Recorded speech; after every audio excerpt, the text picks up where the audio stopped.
Good morning, good morning. Today's Tuesday, July 11th, 2017, and we're doing the morning business headline commentary.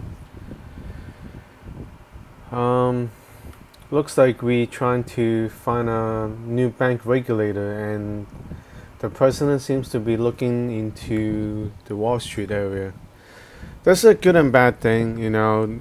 The bad thing is, first off, is like, you know, it's from Wall Street. They probably seek regulations that's like more favorable to the banks.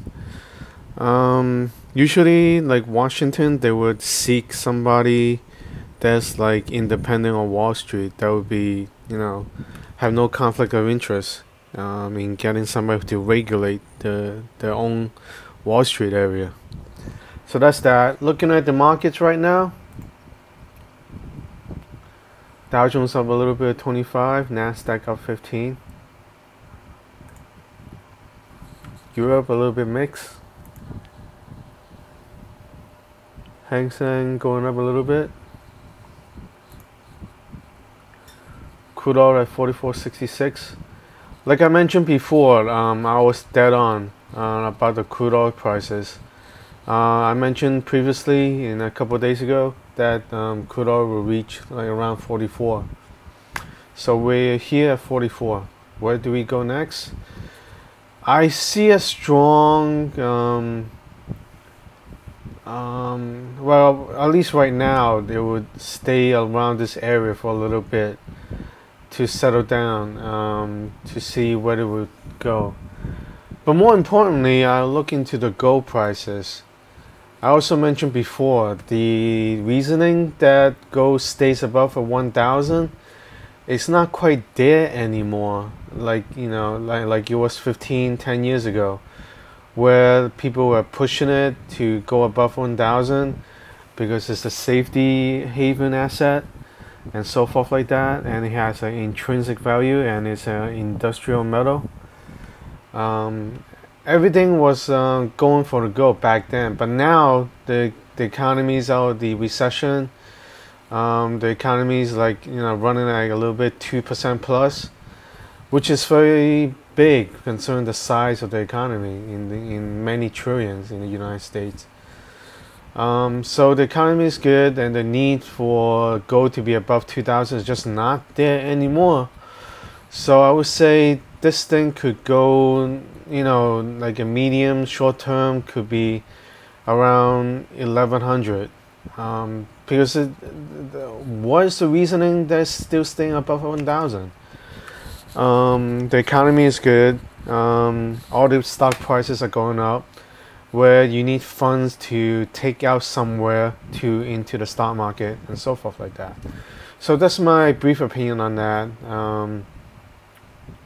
That's that. Let's see the treasuries.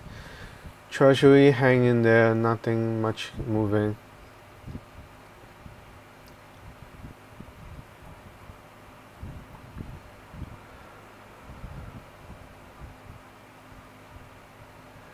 Alright, face recognition technology heats up in China.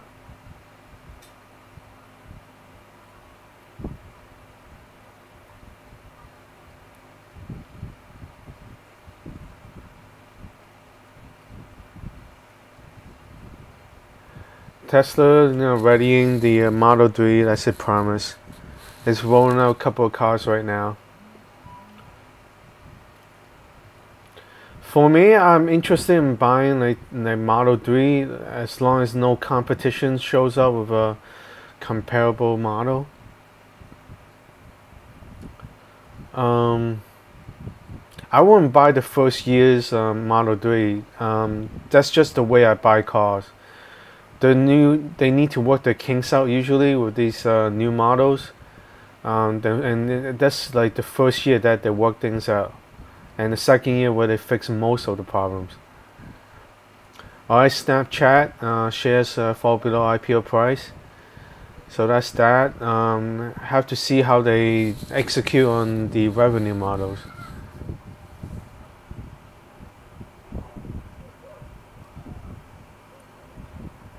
There's healthcare shares, talking about, you know, the healthcare.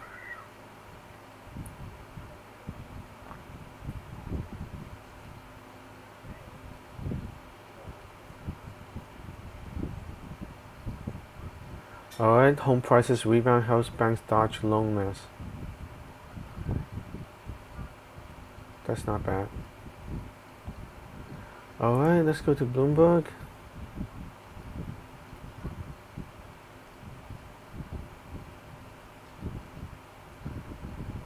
Oh, they say the Fed's unwinding on the balance sheet may be disruptive. Yeah, it is disruptive in its own nature because it's such a huge balance sheet. But they probably manage that like they manage anything else. If it's too disruptive, they're able to manage it and avoid being disruptive.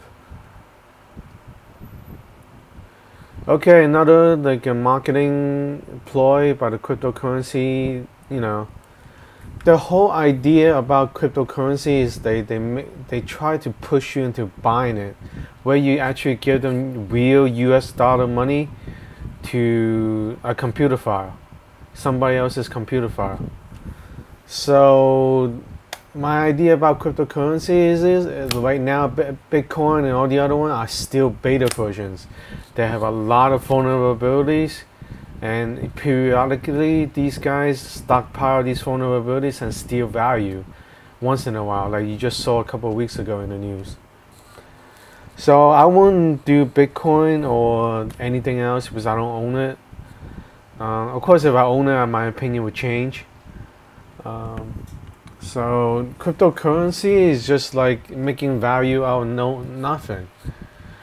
That's that with the cryptocurrency. Again, they're talking about Snapchat slipping below IPO price. They'll be below IPO price for quite some time until like they can implement the revenue models.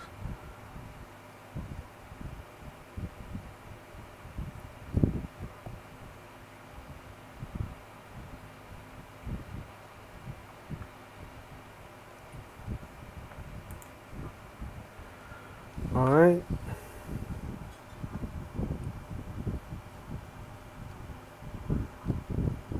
Or at 88, 44, 87. All right. Like I saw before already.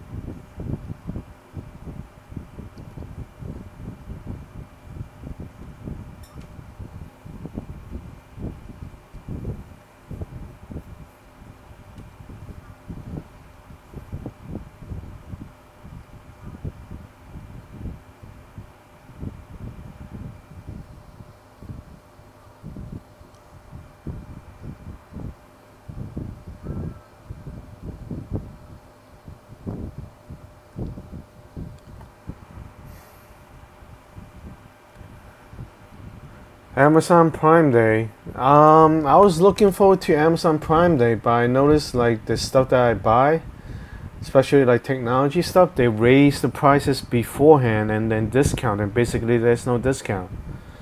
Especially like specific components like SSD hard drives, super big external hard drives, laptop computer that have a touch screen and so forth like that. There's basically no deal. I wait until there's competitors, because today is basically Amazon's own Prime Day, and there's no competition. Since there's no competition, they don't really need to discount the prices that much. Yeah, so that's that, and that's why I found out about Prime Day. It's not as good as Black Friday, which I will probably wait for to do it.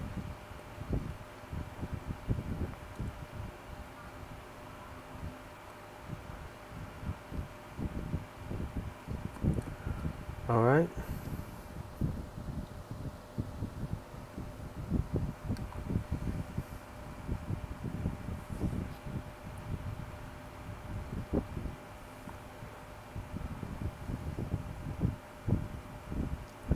All right. So basically, today's in the commentary, something of note. Modi of India went for a big hug of Amazon after I featured Amazon in one of my videos.